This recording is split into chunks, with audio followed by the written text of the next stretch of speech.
Having a diverse team means more than just having diverse skills and experience. It also means having diverse personalities.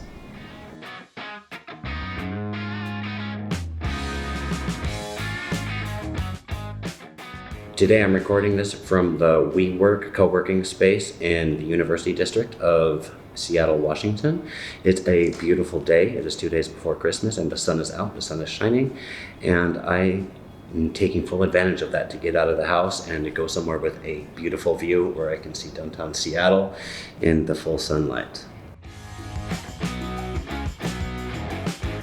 Hiring team members with diverse personalities can help prevent us from developing silos or bubbles that shield us from outside views.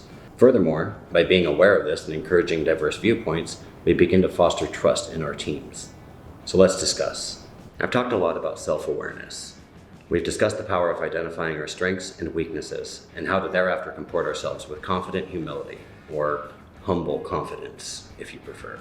So far, we've been largely introspective, focusing on ourselves. But now we're going to start looking at how we can use our self-awareness of our own personality traits to inform our relationships with others.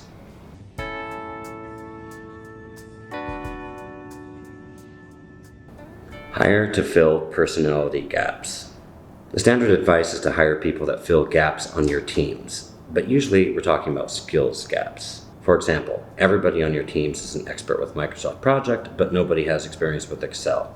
It obviously makes sense that your next hire is going to be someone with more Excel experience. However, when we just focus on the skills gaps, we gloss over something equally important for well-rounded teams, which is personality gaps. The natural temptation for every manager is to hire people that may have different skills, but who ultimately think and act the same way that they do. Analytically minded managers tend to hire other analytically minded team members. Introverts hire introverts. Extroverts hire extroverts.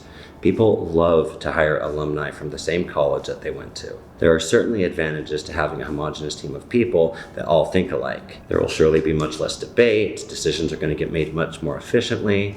However, all of this comes at a cost. Diversity of thought is crucial to any team.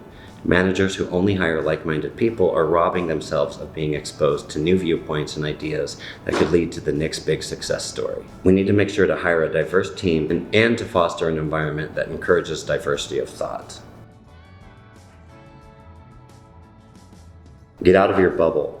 Without diversity of personalities and thought, the danger is that teams will develop an insulating bubble that blocks them from the benefits of outside viewpoints. This can lead to a host of problems for individuals and teams, and especially the organization as a whole.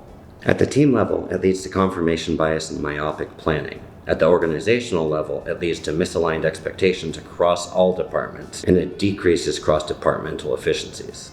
Perhaps bubbles are most notable when they form around upper management. Especially in larger organizations, leadership can easily become out of touch with the rank and file of the organization, especially if they aren't taking active steps to do anything about it.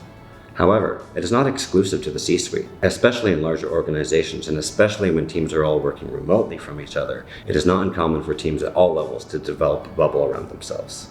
So how do we know if we're in a bubble? Well, the answer to this question is surprisingly simple. You are. You are definitely in a bubble. We are all in bubbles. We each carry our own inherent biases. We each carry our own inherent views, and the same could be said about any team, any group, or any company that we belong to. This means that over time, we find bubbles naturally forming around ourselves unless we are actively taking steps to break these down. So rather than asking ourselves if we are in a bubble, perhaps it makes more sense to ask ourselves what we are doing each day to make sure that we are welcoming a diverse set of viewpoints into our lives.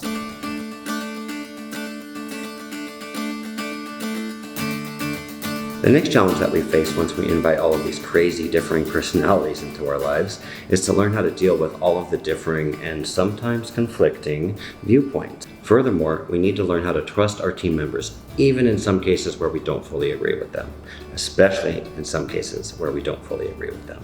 Look at any classic example of interdepartmental squabbling, and you will immediately see what we are talking about here.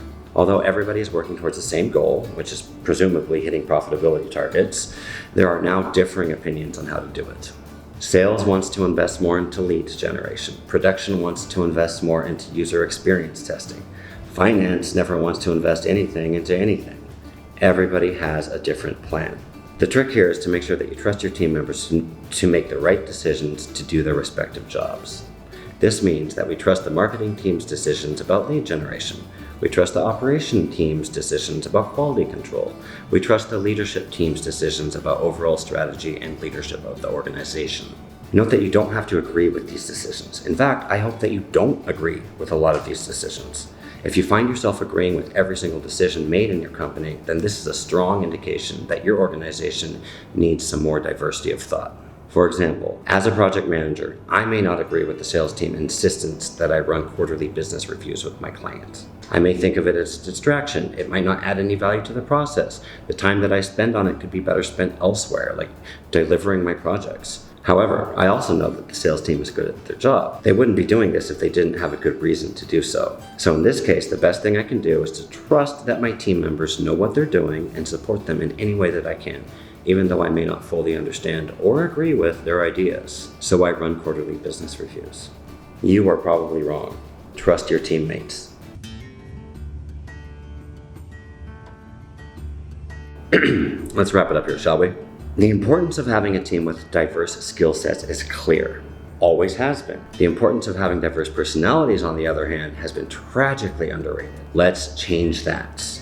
As we have been discussing, the future of work is about more than just traditional skills. The more you understand about yourself and your own personality, the more empathy you develop for others. The more empathy you develop for others, the more trust you develop for your team. The ultimate display of humility is perhaps trusting your teammates in their areas of expertise, even when we don't agree with it, especially when we don't agree with it. Having a diverse team means more than having diverse skills and experience. It also means having diverse personalities. Hiring team members with diverse personalities can help prevent us from developing bubbles and help to foster trust on our teams. Thank you for joining me in today's episode of Remotely Possible. If you found that helpful and you would like to be notified of future updates as they come up, make sure to subscribe down below and hit the bell notification.